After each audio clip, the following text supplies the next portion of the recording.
What's up, guys? So in this video, we're going to talk about on-page optimization for your rank and rent site. And it's not just going to be some basic put the right keywords in the H1 or right keywords in the H2, H3. I'm going to talk about how new Google's algorithm is looking at your site as a whole, and it is giving more credit to sites that have more topical authority because Google is now operating with an understanding of the language. It understands various words and the relationship of various words with other words. And then Google basically has a knowledge graph. So how can you build a site that fills Google's knowledge graph so that it begins to trust your site even without backlinks? And by the end of this video, you're going to learn various other strategies to rank your website, even if your competition has more page authority than you, even if your competition has more page rank than you, how to generate leads faster with your rank and rent site, and ultimately how these strategies make your site that much more difficult to outrank by your competition because your competition is not really going to understand what you're doing. By the way, my name is Ippei, and I've been doing the rank and rent business model for over 11 years. In the last 6 months alone, I built and ranked over 150 rank and rent sites, as you can see here on this list. And many of these sites I've ranked even without building backlinks. Here's some of the commissions that my sites are generating: $1,000 for one job, $900 for one flooring job. Here's my call tracking dashboard. Today I generated over 100 phone calls today across all my rank and rent sites. Here you can see all the calls that my sites are generating. I even teach a different model with rank and rent where I'm getting paid commissions and I set up my clients on a CRM. I get API access to their CRM from my call tracking. Now that with that out of the way, one of the reasons why I really had to learn higher level SEO skills is because I also rank Ippei.com, which is a site that you see behind me. This is a site that I've been working on over the last 7 years. I invested over $2 million onto this site.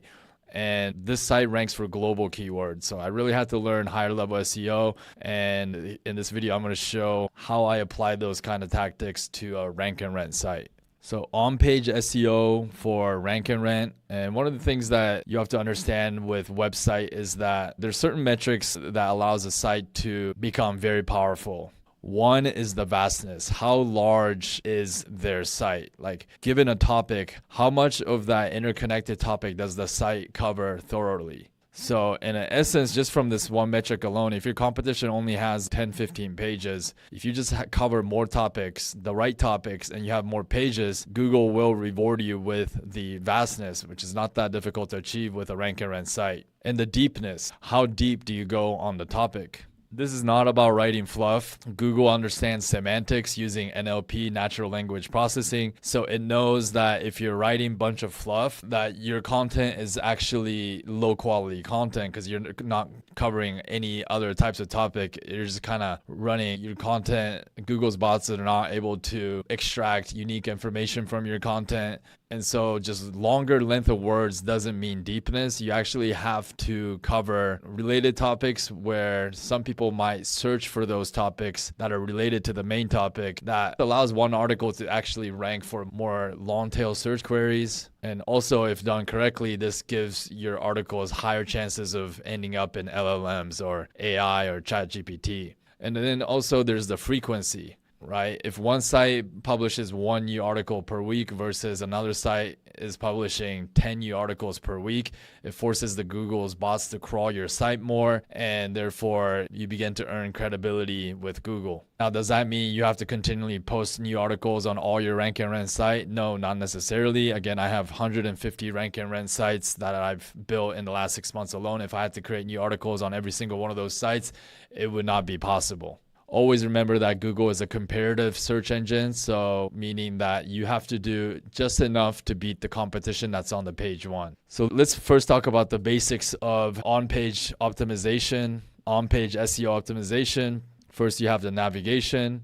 You have the H1 at the top. The main keywords and the city has to be in the main H1, and your brand name.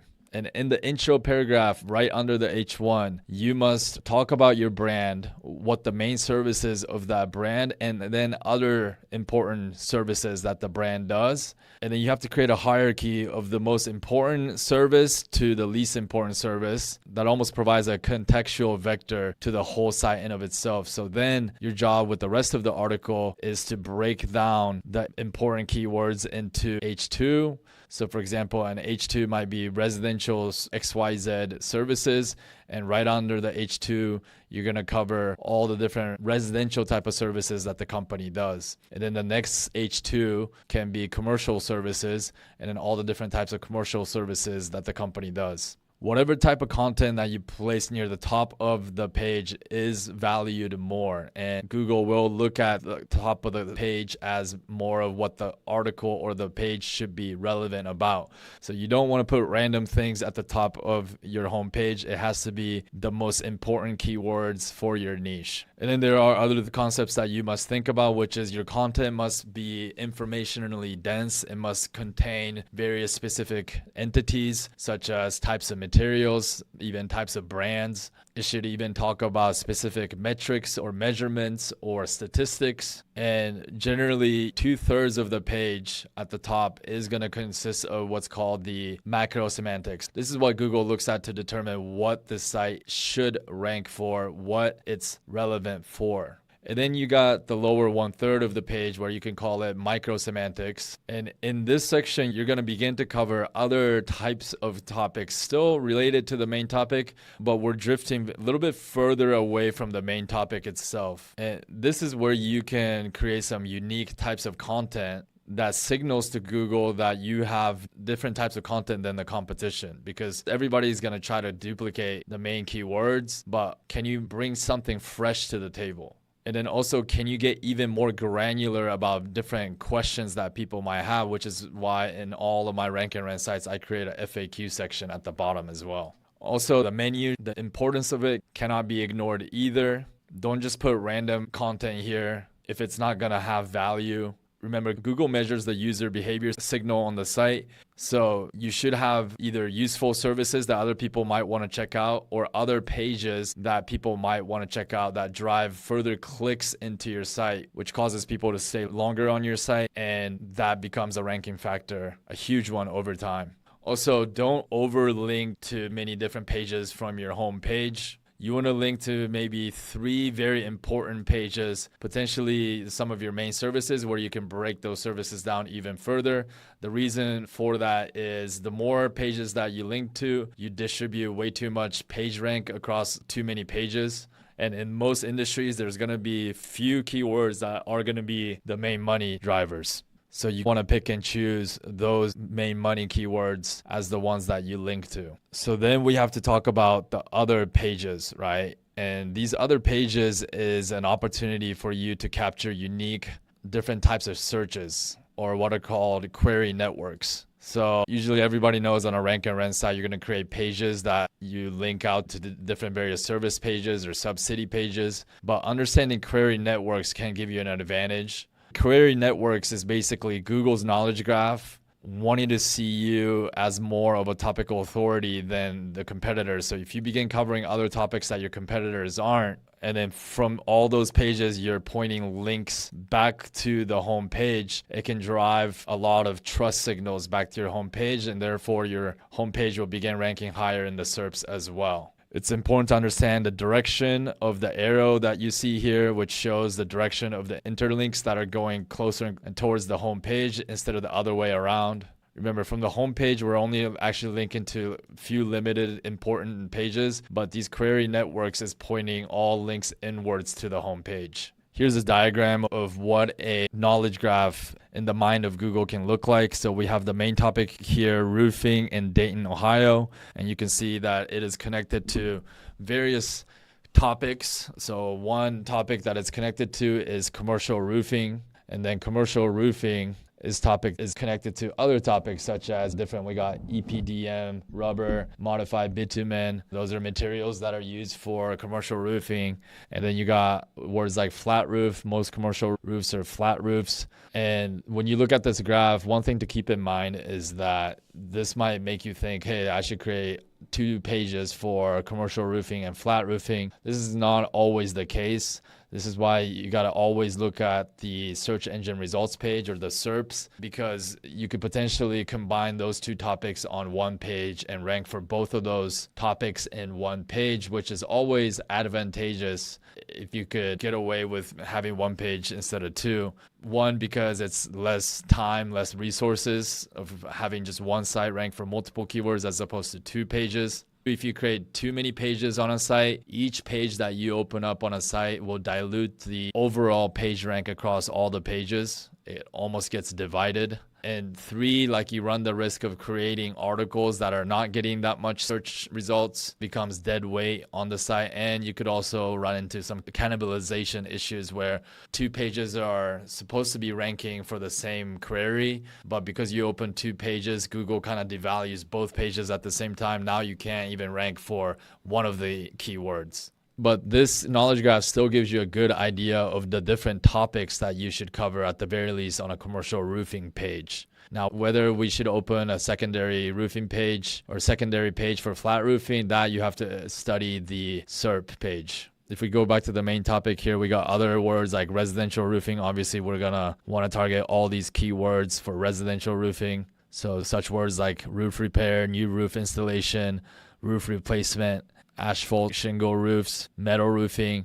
Just by knowing this niche alone, all these topics are pretty much worthy of creating a page in of itself. Now, how I find that is obviously you got to use some keywords tool. I use keywords everywhere to determine that all these words are getting search volume. And if you would check out the SERPs, everybody's going to be targeting these kind of keywords. And what I mean by that is if we Google metal roofing Chicago, Illinois, we see that various companies are targeting this specific keyword, metal roofing Chicago, commercial metal roofing system, metal roofing in Chicago, metal roofing Chicago. So we would also need to create a page, and this tells you this keyword is an important keyword that drives good leads, good revenue. Since other sites have already created a page for Google and it gets search volume, Google has no choice but to create an individual index for this keyword. And because people are searching for this and people are clicking on these results, Google is going to pay more close attention to articles that can land on this topic.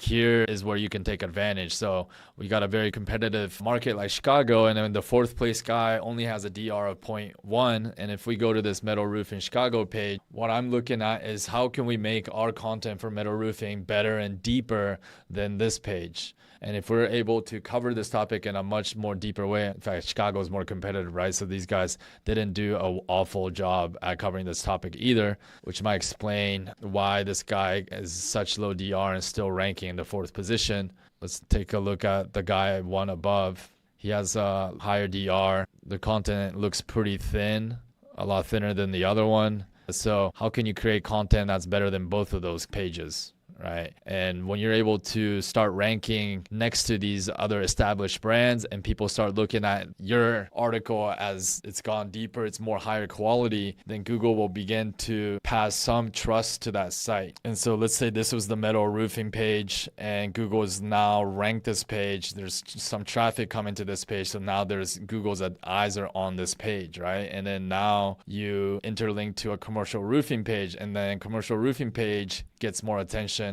And then Google will start analyzing the query network of other commercial roofing pages connected to all of this and seeing what kind of quality it has.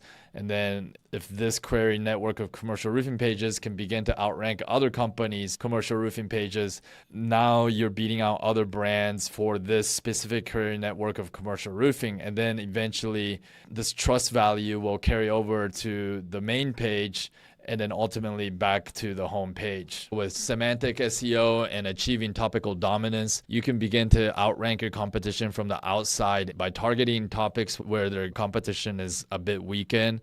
You do a really deep job of those topics, and then you eventually carry that trust all the way back to the home page. Let's go back to this graph again. So we got commercial roofing to the top. We got residential roofing to the bottom. These are basically, most sites are going to cover these topics to some extent, right? But then you got other types of content such as date and weather patterns, right? And that's also connected to snow, heavy rain, wind damage, hail damage, and that's all going to be connected to storm damage. And storm damage is going to be related to topics like emergency roof repair, roof inspections. And then Dayton weather can be connected to topics like best season to roof. And that best seasons to roof can be connected to topics like new roof installation, roof replacement. And so you can begin to see like such topics like best seasons to roof. Not too many of your competitors are going to be creating a really great article for that, or if at all. So again, when you can rank an article like this and it begins to getting some traffic or even just reach, you can begin to carry trust to these other pages. And you have to link in a way that has semantically makes sense or contextually makes sense. And then you got topics like Dayton neighborhoods for Dayton, Ohio. And then this topic can be connected to things like historic homes, local contractor. Now, it gets to a point now you might be asking, how deep do I need to go? Because I can just keep going on and on. So what you also want to realize is that every site is going to have the central topic, and then it's going to have the outer topics or the outer border of the site. And then right inside it, you're going to have the main search, or these are your money keywords, the main keywords that drive the revenue for the site. Most rank and rent site is just basically going to cover these kind of topics. However, because most sites are covering very similar topics, when you can begin covering some outer border topics and you connect these topics in a way that it contextually makes sense towards the inner part of the site, you can begin to really stand out in the eyes of Google. But just be warned that you don't just want to create random articles in the outer section for no reason. These still have to be keywords or search queries where it's getting some search demand. People are actually looking at these topics. This is the key important thing to understand, is that you don't just want to go crazy and start talking about a bunch of things about Dayton neighborhood and Dayton homes, because it has to be balanced. If you start covering all these outer topics way out here, then you could potentially make the site radius too big. And when the site radius gets too big, it can actually hurt your ability to rank for the main keywords in the middle. This is called the site radius. So you have to be disciplined to understand what is the topical border of my site. With that being said, if you know how you can play with these concepts, you can get an edge against your competition who might have much better backlinks than you or higher DR than you. One thing to always look at and analyze is the Google indexes. What kind of search results pages come up when you search for different long tail queries? For example, let's say you have this long tail keyword like asphalt shingle roof replacement for fall in Chicago, Illinois. And let's say you search that in the search engine, but you get no results and there seems to be no search query happening for this long tail word. It's probably not the best idea to create a whole page about this topic. Then you got to go one step above the more of the umbrella word and settle for just creating this topic, asphalt shingle roof replacement in Chicago, Illinois. And this would be underneath the topic roof replacement, Chicago, Illinois. So you went one step deeper and targeted asphalt shingle roof replacement in Chicago, Illinois.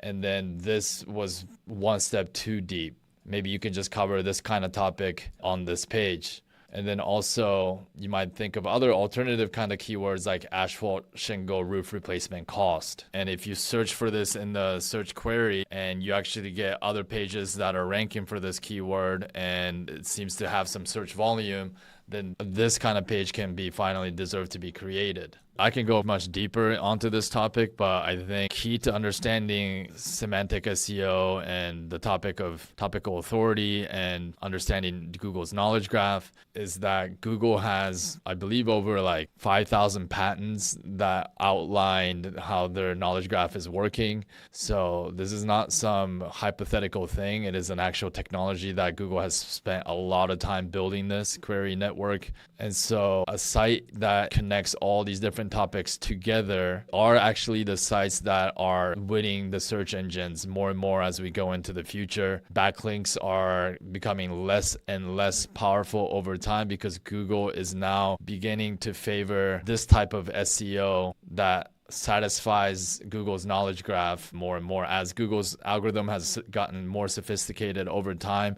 Google is beginning to understand and appreciate a site that makes proper contextual connections between different topics. Because you always have to look at the eyes of Google, which is that backlinks can be heavily and sometimes quite easily manipulated by SEOs to increase, artificially inflate DRs. But a site that is properly built with the right architecture and the quality of content across pages and connecting different topics, those kind of sites are going to be much more difficult to manipulate. And Google, over time, always begins to prefer metrics that are harder and harder to manipulate. Ranking actually helps Google as well, because when Google can begin to understand and trust one authority on a topic and just begin ranking one website as opposed to 30 different websites that are all covering like 30 different websites, then this reduces Google's cost of information retrieval. Google has very sophisticated patents that says that there's billions of sites out there, but instead of having to crawl billions of websites, let's just fish out for quality on some of those sites and begin just testing that few of those sites in its entirety. If it passes the quality checks against other sites that are on near page one, then we don't have to crawl millions of websites for every single search query. We only have to pick out and fish out a handful of sites we need to run more advanced language model algorithms on. So again, Google is a business, it's an advertising business, so it always has to calculate how it can save on its cost. With that being said, guys, if you're somebody that is interested in starting a rank and rent business, I just launched a brand new coaching program this year, all new training. I've been doing this for 11 years, and in my opinion, this is still one of the best online business models to create long-term passive income. So if you want more info on my coaching program, click the link in the description. Hope to see you guys soon.